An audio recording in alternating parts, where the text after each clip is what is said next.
which is investments into biotech, tech, and real estate, the top 3 most profitable sectors of any industry, especially in cannabis. And you are correct, we do have 30% of those funds are earmarked to be invested back into minority communities. From MJBulls Media, it's the Raising Cannabis Capital Show.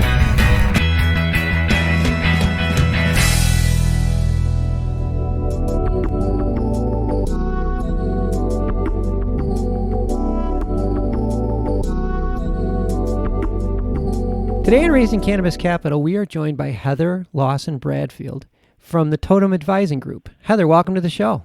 Thank you so much for having me here.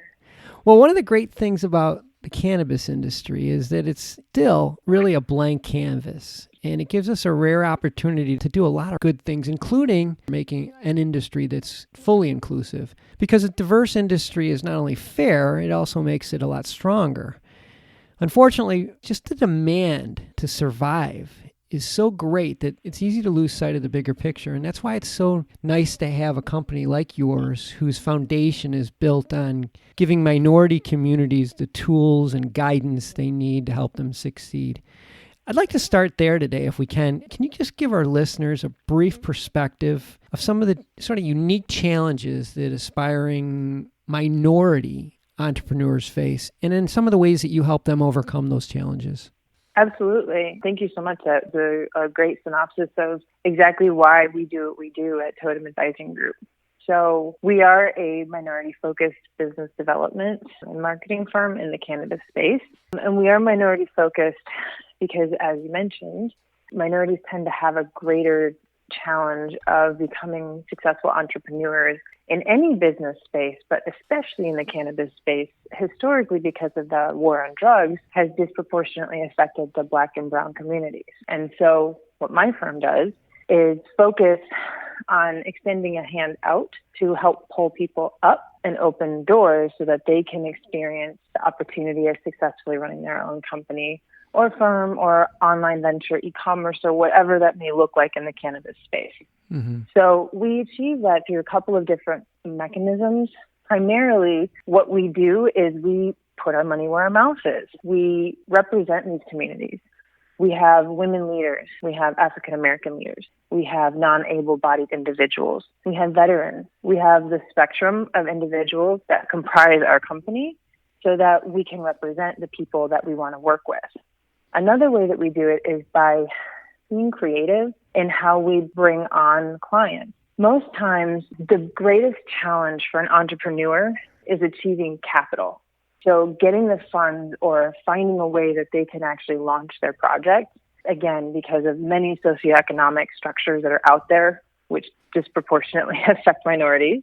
What we do is we work to be creative, whether that's through creating equity bids or finding investors that want to have an active seat at the table at a company that they can mold as well and create a mentorship environment, or find unique partnerships with other individuals that are interested in furthering the cause of individuals in this space that we just want to see it do so much more with the representation of individuals at the table.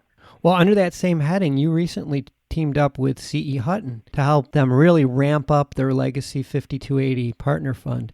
I had CE on the show a while ago, and for those of you that haven't had an opportunity to listen to that episode, for one, you should listen to it because it's great. But the 5280 Partnership Fund is an equity fund that mandates that a portion of all the investment goes to minority-owned businesses.